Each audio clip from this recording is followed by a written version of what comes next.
Ever wondered why your great-great-great-great-grandparents drank beer for breakfast?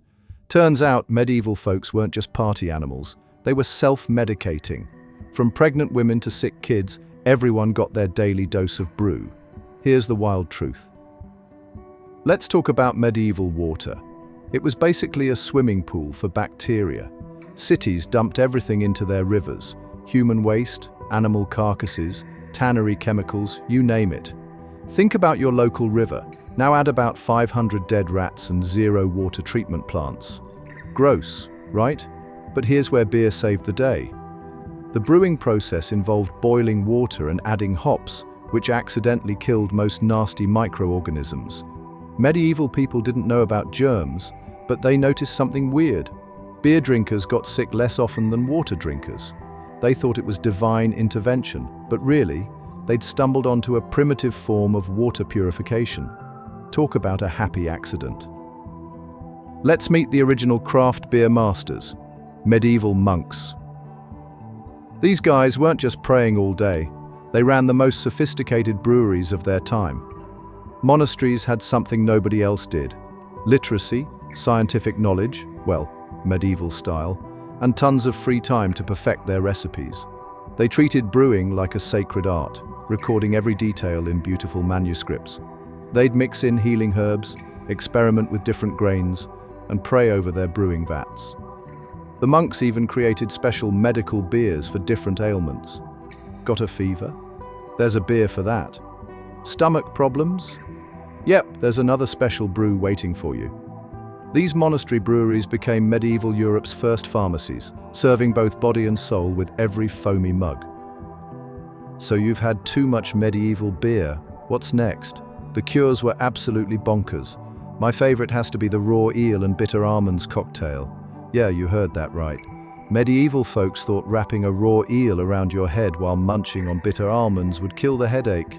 Others swore by drinking vinegar mixed with saffron because apparently one bad taste deserves another. The most popular cure? Raw eggs mixed with sheep's lung and warm ale.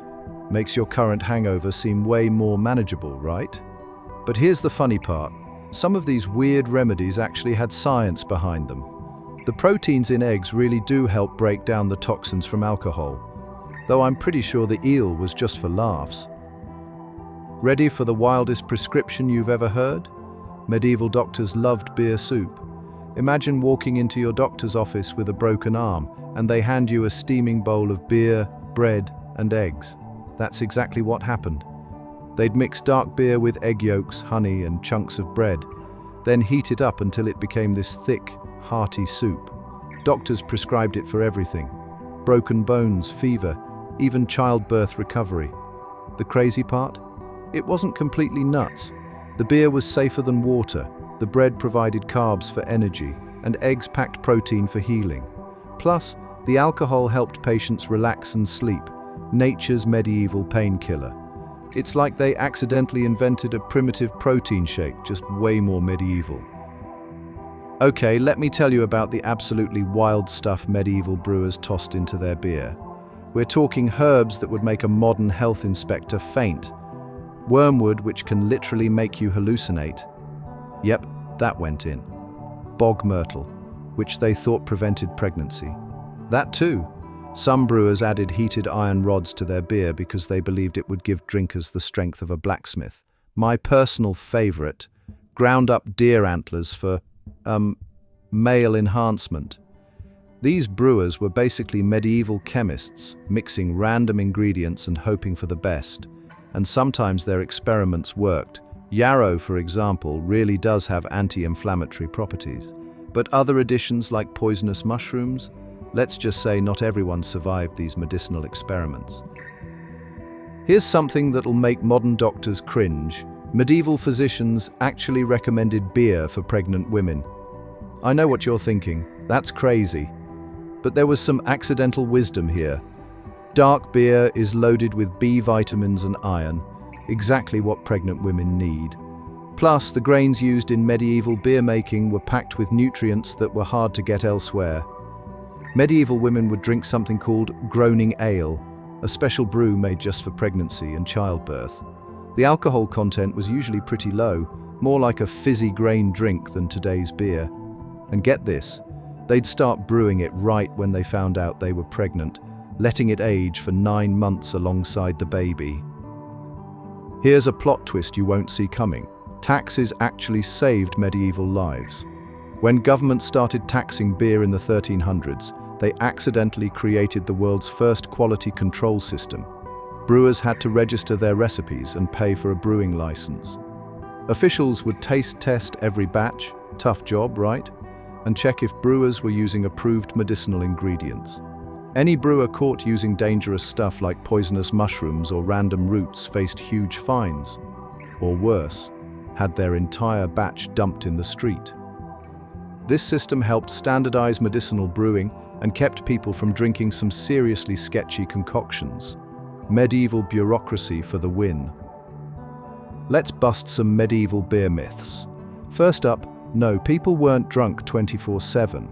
Medieval beer was way weaker than today's brews, more like a fizzy bread drink. Second myth, beer wasn't just for fun, it was serious medicine. But here's my favorite myth to bust. Medieval brewers weren't magical healers who could cure everything. They were regular folks who got lucky with some recipes and totally messed up others. The wild part? Some of their medicinal beers actually worked. They'd accidentally hit on antibacterial ingredients like thyme and sage, creating primitive medicines that helped fight infections. But those stories about beer bringing dead people back to life? Yeah, that was just medieval marketing at its finest. Let's put medieval beer medicine under the microscope. Some of these old remedies were surprisingly on point. That beer soup they gave to recovering patients? Modern science shows it delivered key nutrients and calories, basically a medieval Gatorade. The hops they used fight inflammation and help you sleep. We still use them in herbal medicine today.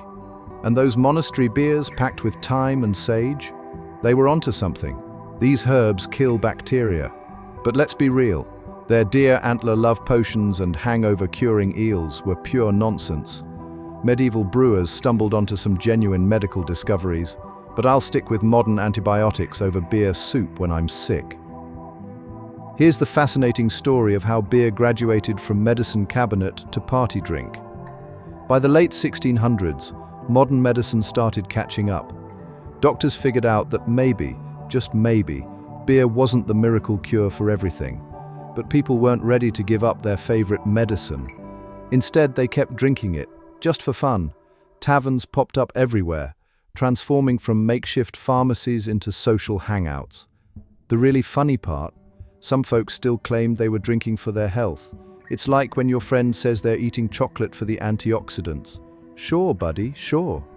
The medical brewing traditions didn't completely disappear though. They evolved into the herbal beers and digestive bitters we know today. Thanks for joining me on this wild journey through medieval beer medicine. If you enjoyed this boozy blast from the past, hit that like button and subscribe for more bizarre historical tales. Share with your friends, doctor's orders, stay healthy everyone.